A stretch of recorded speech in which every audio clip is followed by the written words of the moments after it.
Gartaki tompa.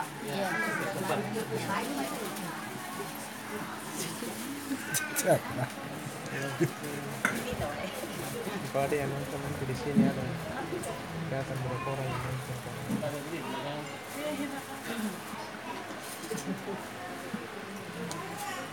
Assalamualaikum warahmatullahi wabarakatuh.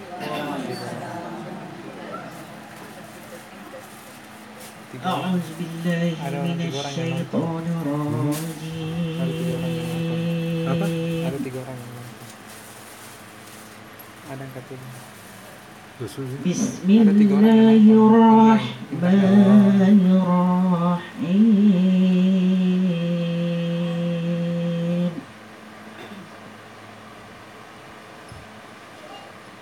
Ya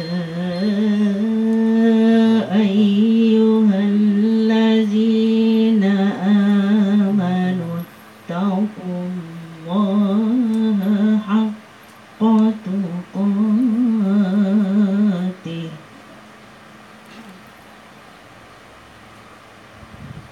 wa la tamutunna illa wa antum muslimun.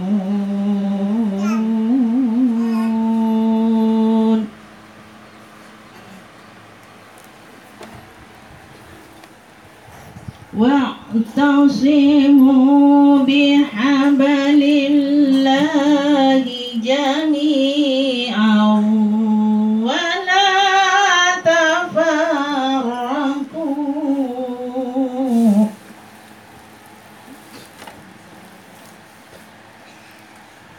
Wadhkuru ni'matallahi 'alaikum idh kuntum a'da'a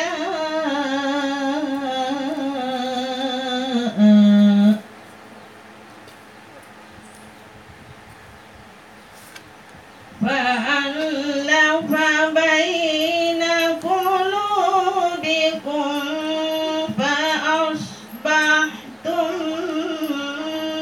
bini'matihi ikhwana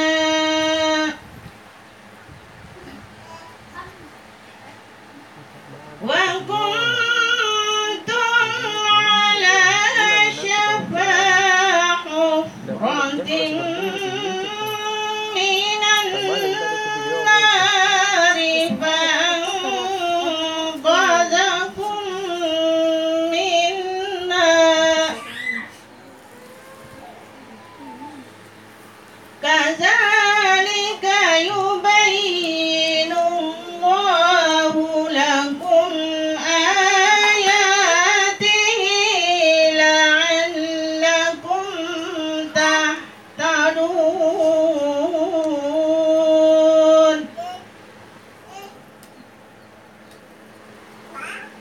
Wal takum minkum ummatun yad'una ilal khair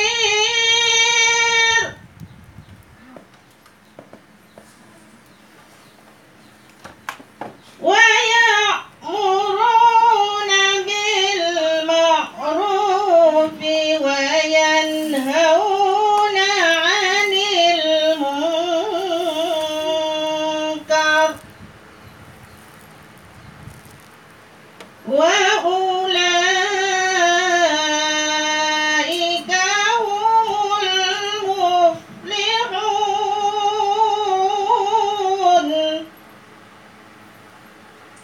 wa ulaika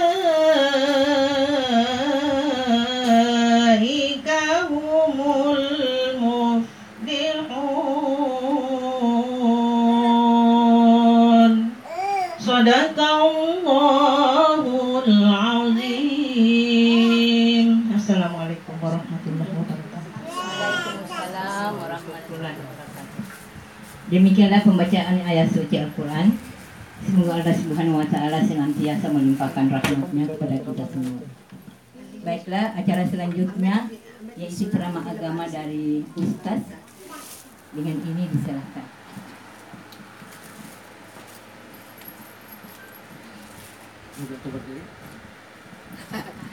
Ini bawa. Bukan. Bismillahirrahmanirrahim. Assalamualaikum warahmatullahi wabarakatuh. Waalaikumsalam warahmatullahi wabarakatuh. Alhamdulillah rabbil alamin. Wassalatu wassalamu ala Rasulillah. Wa hasbunallahu wa ni'mal wakil wa la haula wa la quwata illa billah. Raditu billahi rabba wa bil islami dina wa bi Muhammadin nabiyya wa rasula amma ba'du. Suratan Allah Rabbul Jalil yang telah menempatkan posisi manusia selaku makhluk yang paling mulia sekaligus sebagai khalifatun fil ardh di atas permukaan bumi yang pada ini. Puji dan syukur senantiasa kita panjatkan kehadirat Allah Subhanahu wa taala karena alhamdulillah kita semua diberi nikmat yang sungguh luar biasa besarnya, yaitu sehat dan kesempatan. Berapa banyak orang yang terbaring di rumah sakit di Makassar ini. Kemarin saya mengikuti peringatan Hari Jadi Sulawesi Selatan ke-348. Pak Gub menyampaikan rumah sakit di Sulawesi Selatan ini luar biasa banyaknya. Dan akan dibangun lagi satu rumah sakit yang bertaraf internasional di CPI, Center Point Indonesia. Di situ bisa mengganti hati, bisa mengganti jantung. Kalau ada yang jantung dia tidak perlu lagi ke Singapura. Karena itu sudah bertaraf internasional. Nanti akan dibangun di situ. Di situ juga dibangun masjid yang 99 kubah mengikuti nama Allah yang 99. Itu. Sayang sekali bahwa Pak Gub ini Maret nanti sudah berakhir periodenya. Jadi tinggal 5 bulan beliau sudah purna bakti dan akan digantikan oleh calon gubernur yang akan datang. Siapa? Saya nggak tahu. Allah yang akan menentukan semuanya itu. Semua para calon nanti akan berusaha keras. Yang pasti bahwa kita harus memilih yang beriman. Terus terang saya selama ini pemilihan presiden itu tidak pernah terpilih calon saya. Tidak pernah selama ini. Karena pilihan saya dengan orang lain berbeda. Hadirin sekalian, rumah sakit di Makassar sini luar biasa banyaknya. Tidak perlu lagi ke luar negeri, ke Singapura dan sebagainya. Apalagi kalau nanti jadi rumah sakit situ. Tapi dengan banyaknya rumah sakit kita berdoa jangan masuk di situ. Ya Bu ya. Karena itu kita bersyukur bahwa kita diberi nikmat, nikmati maghbunun fihi maka tidak minan nas. Apa itu nikmat yang Allah berikan yang kadang dilupakan? Wasihatu wal faragu, sehat dan kesempatan. Kita alhamdulillah kesempatan yang Allah berikan kita bisa hadir pengajian. Banyak orang duduk-duduk di rumahnya. Tudak-tudak di bawah. Mereka ada runtuh. Ya kau pengajian ki mega runtuh. Mega siseta. Banyak kawan. Ya, insya Allah dapat ilmu. Yang ketiga dapat kue. Nah, itu sudah siap mini. Tinggal mau disantap saja. Karena itu Bapak dan Ibu-ibu sekalian, kita bersyukur bahwa kita bisa hadir bersama-sama dalam rangka mengikuti pengajian Aisyah. Luar biasa ini Aisyah kalau menurut saya dibanding dengan Muhammadiyah, paling lincah itu Aisyah. Paling banyak programnya. Nah, ini buktinya di apa namanya? Daerah apa namanya ini, Bu? Ya. Bantu Raya ini ya pengajiannya rutin ini. Karena itu saya memberi apresiasi luar biasa. Ya. Kemudian sebagai perkenalan saya dulu menyampaikan saya Amir MR. Tugas pokok saya sebagai kepala SMA Muhammadiyah Unismo. Kalau dulu saya bawa pengajian saya bilang saya wakil direktur di Darul Arqam Barat. Sekarang saya diminta oleh Ketua BPH Pak Saiful Saleh supaya memimpin SMA-nya yang di Unismo. Saya sudah hampir 1 tahun, November yang lalu saya di sana memimpin SMA-nya. Ya, kemarin siswanya bisa hanya dihitung jari. Sekarang pendaftarnya yang tahun ini alhamdulillah banyak. Saya nggak tahu apakah karena saya diikuti atau gimana, saya nggak tahu. Tapi harus ada kerja-kerja. Kalau tidak bekerja orang tidak dapat. sama dengan mencari rezeki. Ya, kalau orang duduk-duduk tidak dapat. Padahal Allah Subhanahu wa taala sudah menyediakan rezeki bagi setiap orang. Karena itu salah satu nama-nama Allah adalah Ar-Razzaq. Ya, kunci rezeki. Ya, dia yang menanggung rezeki para hambanya. Ya, dialah yang mengatur segalanya. Karena itu kita yang mencarinya. Ya. Untuk mencari rezeki itu bermacam-macam cara orang. Ada yang mencari rezeki kemudian akhirnya berujung di penjara. Coba kita lihat, masih banyak orang yang tidak punya KTP elektronik karena dikorupsi. Itu dilakukan oleh orang yang tidak punya iman. Karena itu salah satu amalan yang kita harus penuhi ketika mencari rezeki itu adalah iman dan amal soleh. Apapun profesi kita, sebagai guru, sebagai pedagang, sebagai bisnismen, di bank kerja, dasarnya adalah iman kepada Allah Subhanahu wa taala dan amal saleh. Siapa yang beriman dan beramal saleh, Allah akan memberikan rezeki padanya. Di dalam Al-Qur'an surah Al-Hajj ayat 50 Allah berfirman, "Falladzina amanu wa amilus sholihat." Mereka yang beriman dan beramal saleh, lahum maghfiratun wa rizqun karim. Bagi mereka ampunan dan akan diberikan rezeki yang mulia.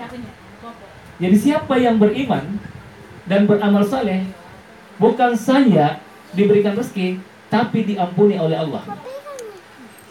Nah, itu Bapak dan hadirin sekalian.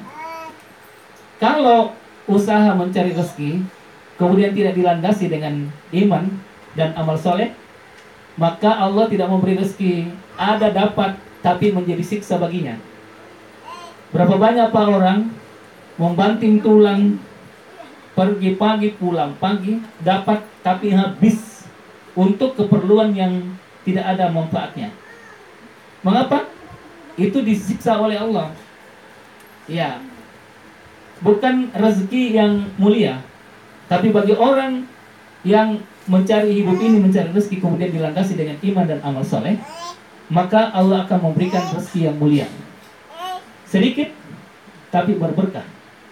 Banyak orang punya rumah mewah tapi tidak tenang.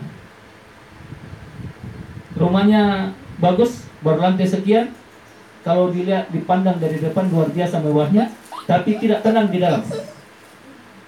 Tidak tenang. Ya. Dana yang diperoleh dari cara yang tidak benar.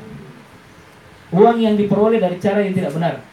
Dan menghidupi keluarganya, kemudian anak menjadi besar dari barang-barang yang tidak halal. Ya, karena itu siapa saja yang mencari rezeki Allah kemudian dengan cara yang tidak halal alias haram, maka daging yang tumbuh dari barang yang haram hanya pantas disantap oleh api neraka. Karena itu sebagai dasar, maka kita beriman dan beramal saleh. Kalau ini yang menjadi dasar kita hidup ini, maka apapun profesi kita takut melakukan. Kalau itu tidak benar. Menjadi kepala sekolah, tidak korupsi dana bos. Ibu, SMA Negeri 5 yang dekat dari sini sudah dipenjara. SMA Negeri 1 sudah dipenjara. MAN 1 di Pindrang sudah. Kebetulan hakim tipikornya pernah datang ke sekolah, anaknya masuk di situ. Saya bilang, Pak, kenapa kita kasih masuk anak di sini? Nah, ini sekolah swasta. Dia bilang, saya mau anakku beriman dan bertakwa. Karena itu di sekolahnya Muhammadiyah, saya berharap anak saya lahir. Wah, dalam hati saya bagus ini hakim ini. Dia hakim tipikor. Dia bilang begini. Dia ceritalah 3 sekolah ini, SMA Negeri 5 dengan SMA Negeri 1 dan Pindrang. Dia bilang, sebenarnya uang yang dipungut itu memang dipakai untuk membangun. Dan seandainya tidak ada yang mengalir ke rekeningnya, saya bebaskan. Tapi sayang, ada yang mengalir ke rekeningnya. Nah, itu yang tidak boleh. Karena mengalir masuk ke rekening. Boleh jadi dia tidak ambil, tapi aturan tidak boleh masuk ke rekening pribadi. Nggak boleh. Kepala sekolah tidak boleh memasukkan dana bantuan pemerintah ke rekening pribadinya. Inilah yang ditelusuri dan diketahui ada masuk. Ya. Menjadi pertanyaan, mengapa dimasukkan ke rekening pribadi padahal ada rekening sekolah? Bagi orang yang beriman, tentu dia tidak mau mengalirkan dana itu masuk ke rekening pribadinya. Kalau beriman dan bertakwa, beriman dan beramal soleh. Karena itu, bagi orang yang memiliki iman yang mantap, maka amal solehnya bagus dan diampuni oleh Allah dan diberi rezeki yang mulia. Yang kedua, Bapak sekalian, bertakwa kepada Allah Subhanahu wa taala. Jadi dasar mencari rezeki adalah takwa. Yang kedua. Mengapa? Bagi siapa yang bertakwa, Allah memberi rezeki dari arah yang tidak disangkanya. Wa may yattaqillaha yaj'al lahu makhraja wa yarzuquhu min haitsu la yahtasib. Barang siapa yang bertakwa kepada Allah, dimudahkan segala urusannya, dikeluarkan dari masalah yang dihadapinya, dan diberikan rezeki dari arah yang tidak pernah disangkanya. Ya. Orang yang bertakwa kalau dia menghadapi masalah, pada puncaknya nanti dia akan selesai. Dikeluarkan Allah dari masalah itu. Dan kalau ada urusannya dimudahkan. Ini baru-baru penerimaan PNS. Datang nih anak tak. Jangan tempuh jalan yang tidak betul. Apa itu jalan yang tidak betul? Menggunakan amplop pelicin. Didatangilah orang yang dianggap bisa membantu untuk meluluskan, disogoklah. Laknatullah ala rasi wal murtasi. Laknat bagi yang disogok dan yang menyogok. Ini karena tidak ada dasar takwa. Tapi orang yang memiliki dasar takwa tidak akan menempuh jalan itu karena melanggar agama. Ya. Mengapa orang banyak melakukan pelanggaran-pelanggaran itu? Karena tidak yakin kepada janji Allah.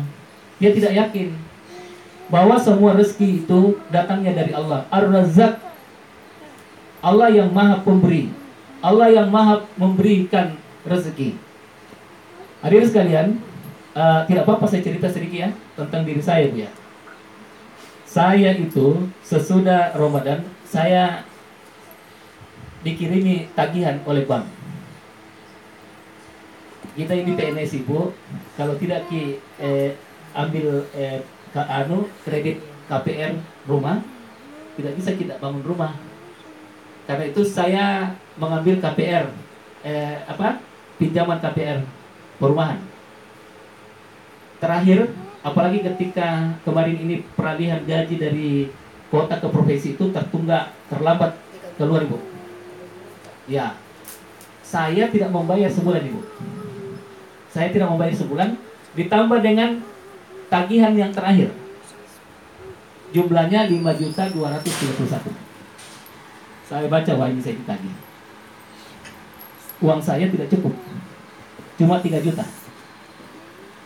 Karena ini ada surat, saya harus datang menghadap. Datanglah saya ke bank, ke BTN di Kajalolidok. Saya bilang, Adek, ini ada panggilan untuk pelunasan utang. Iya. Tapi saya bilang, ini Dek, uang saya cuma 3 juta. Tagihan di sini 5 juta. Dia bilang begini, Pak, bikin permohonan pengurangan pembayaran. Wah, saya bilang, Wah, ada jalan ini untuk dikurangi. Saya bilang, Dek, kalau saya bikin surat permohonan pengurangan, kira-kira bisa berapa dikurangi dari 5 juta itu? Dia bilang kurang lebih 900.000, Pak. Dalam hatiku, lumayan ya. Ada pengurangan 900.000. Pulanglah saya membuat surat permohonan karena dia bilang begini, bikin ke alasan Pak untuk pengurangan itu. Ya saya bikinlah dan betul. Saya bilang di situ, saya terlambat membayar karena harus membiayai 3 orang kuliah. Dan betul, 1 doktor saya biayai, 2 mahasiswa S1. 1 di Unismu, 1 di Unhas, 1 di Jakarta. Yang saya biayai di Jakarta istri saya sendiri. Yang alhamdulillah sudah selesai S3-nya. Itu alasan saya. Saya bawalah surat itu ke BTN besoknya. Dia bilang petugasnya 1 pekan kemudian datang lagi cek. 1 pekan kemudian saya datanglah dengan harap-harap cemas. Ya Allah, mudah-mudahan kalau dikabulkan ini 900.000. Saya sudah siapkan, saya carikan uang untuk mencukupkan dari 5 juta kurang 900 itu, saya sudah siapkan. Datanglah saya ke BTN. Saya tanya itu yang dulu menerima surat saya, "Adek, sudah selesai suratnya?" Dia bilang, "Sudah Pak. Tunggu dulu Pak, saya ambilkan di ruangnya kepala." Saya bilang, mudah-mudahan ini dikabulkan yang 900.000 itu. Bapak dan hadirin sekalian, apa yang terjadi? Surat yang diberikan kepada saya bukan 900, tapi dinyatakan lunas 5.231. Sampai pulang saya itu tidak habis berpikir, loh kenapa bisa dilunasi? 5.231 oleh kepala bank mengatakan dinyatakan lunas. Padahal yang saya harapkan 900, kok malah lunas 5.200.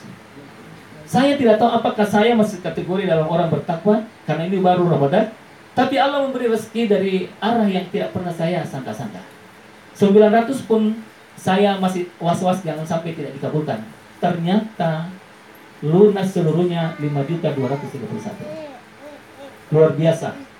Allah memberikan, kalau Allah mau memberi kita kepada kita Ibu, dengan caranya sendiri. Dengan caranya sendiri. Adakah yang bisa menghalangi keinginan Allah? Karena itu kalau kita coba-coba melaksanakan agama ini dengan baik, Allah akan memberikan rezeki dari arah yang kita tidak pernah sangka-sangka. Apa itu takwa? Kan tadi dikatakan, "Wa may yattaqillaha yaj'al makhraja wa yarzuqhu min haitsu la yahtasib." Siapa yang bertakwa kepada Allah diberi rezeki dari arah yang tidak pernah disangka-sangkanya. Takwa itu seperti lorong gelap. Jadi kalau kita berjalan di lorong yang gelap, becek dan berduri, berbatu-batu, setiap orang yang lewat yang tidak berhati-hati pasti jatuh. Karena itu orang yang berhati-hati melewati lorong itu dan dia selamat sampai di ujung lorong itu, itulah yang dimaksud dengan orang bertakwa. Artinya dia berhati-hati melewati hidup ini. Jangan sampai yang saya ambil ini haram. Jangan sampai saya ambil haknya orang lain. Itu yang dimaksud. Oleh Sayyid Qutb mengatakan, ibaratnya seperti itulah orang yang bertakwa. Dia tidak mengambil kalau tidak jelas. Apalagi kalau jelas ini bukan punya kita. Ini kan sekarang orang bilang begini, jangankan yang halal, yang haram saja susah dicari. Begitu prinsipnya orang. Bahkan kalau di kantor-kantor, kebetulan istri saya yang tadi guru SD, sekarang masuk di Dinas Pendidikan Kota. Dia bilang, "Kak Amir, ya ini kita juga tahu, memang di dinas itu kadang-kadang memang ada orang yang bagaimana membuat orang sulit supaya bisa dikasih sesuatu. Dengan cara begini mencari rezeki yang tidak benar. Kenapa tidak dilayani orang dengan bagus? Nanti orang yang dilayani itu akan memberikan ke kita. Jangan bikin susah orang supaya dia mengeluarkan apa-apanya. Bekerja baik-baik, layani orang dengan baik supaya nanti dikasih ke. Begitu. Harusnya begitu. Jangan membuat orang susah supaya orang memberi kita. Harusnya kita bekerja yang bagus supaya orang memberi kita. Kalau orang memberi kita, boleh enggak? Ya boleh lah, karena kita telah bekerja dengan baik. Tapi jangan kita buat sesuatu itu menjadi orang susah.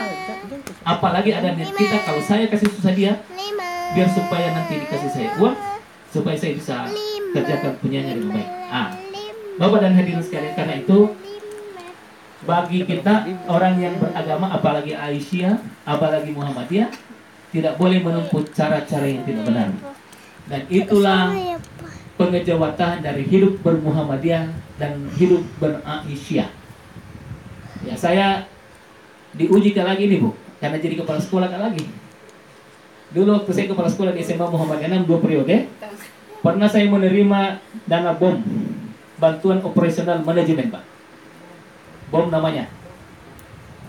Waktu saya belanjakan itu uang, saya sudah buat daftarnya. Saya kasih itu, ada di jalan apa itu, Gunung Merapi. Toko apa namanya di situ. Saya kasih ini Pak yang saya mau beli. Sudah di packing, ditaruh di dos.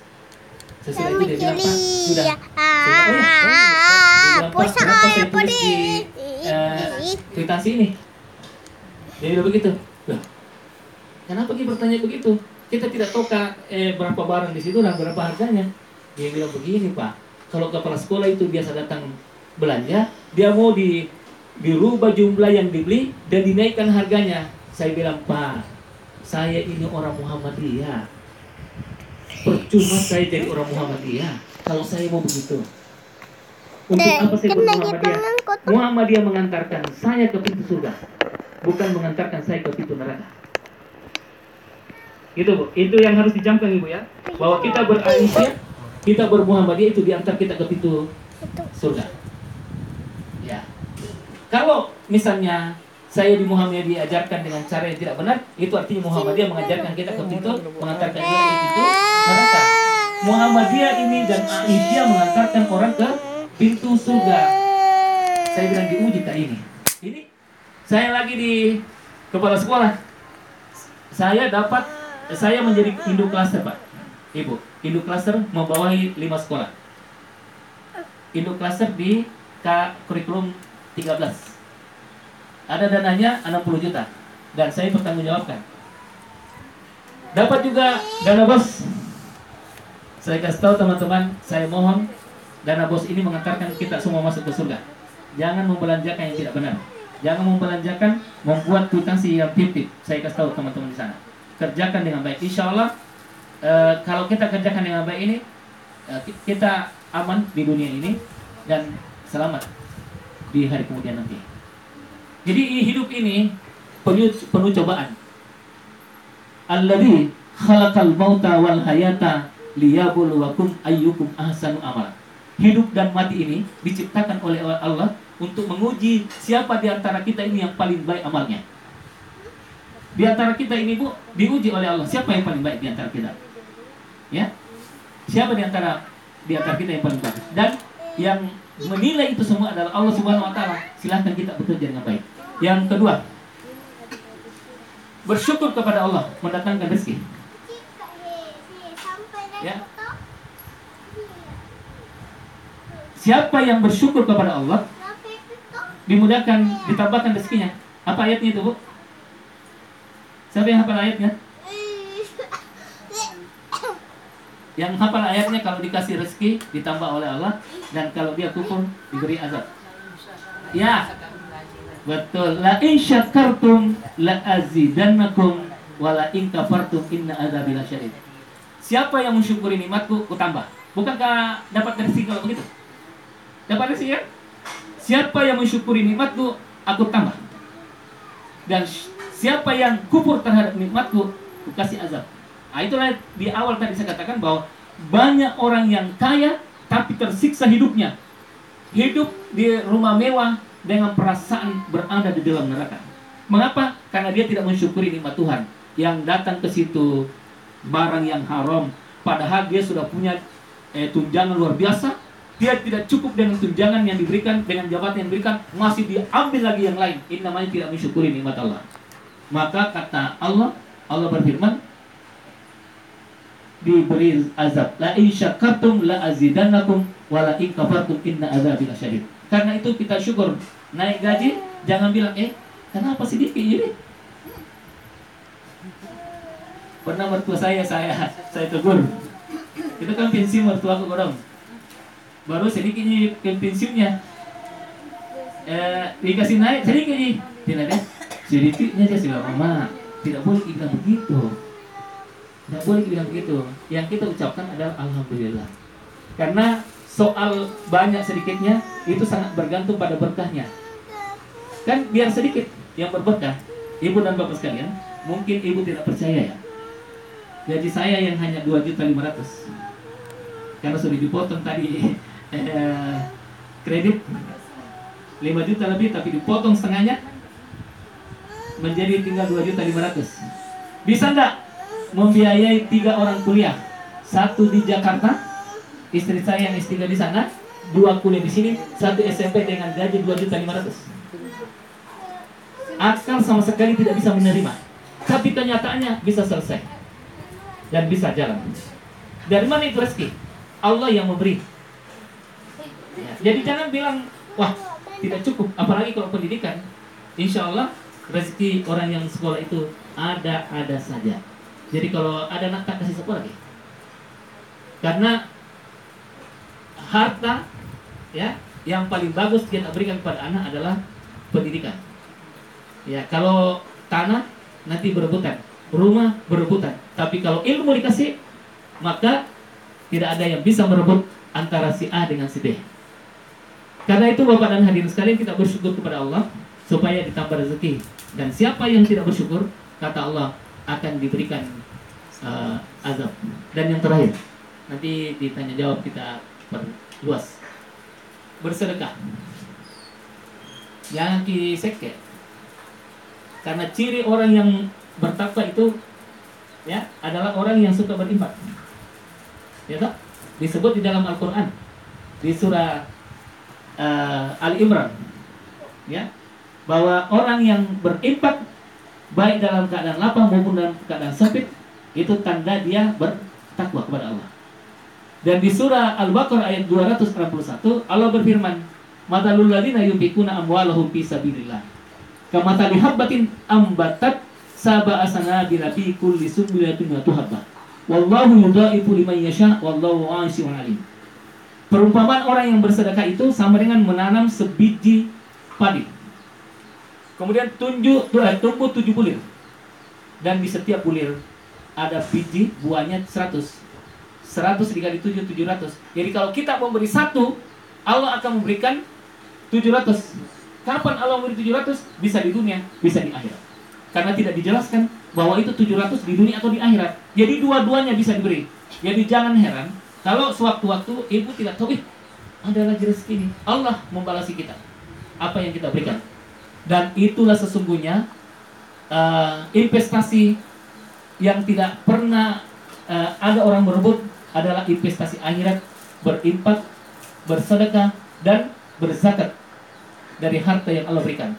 Karena siapa yang diberikan rezeki oleh Allah kemudian tidak mengeluarkan infaknya, dia makan bersama dengan bulunya. Ibu, kalau dikasih ke orang, kita mau kira-kira mau makan bulunya?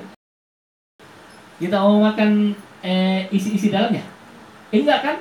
Dikeluarkan dulu, dikeluarkan bulunya, dikeluarkan isi dalamnya, baru kita masak. Sama dengan rezeki yang Allah berikan kepada kita. Kalau kita diberi, keluarkan zakatnya 2,5% supaya itu bersih. Nah, karena itu Bapak dan hadirin sekalian, dalam hidup ini tidak ada yang hidup di dunia ini yang tidak mau rezeki. Tapi rezeki yang baik adalah rezeki yang sudah ditunjukkan cara memperolehnya oleh Allah Subhanahu wa ta'ala.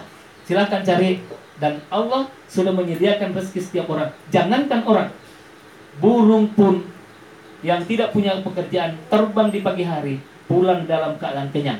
Siapa yang menyediakan rezekinya? Allah Subhanahu wa ta'ala.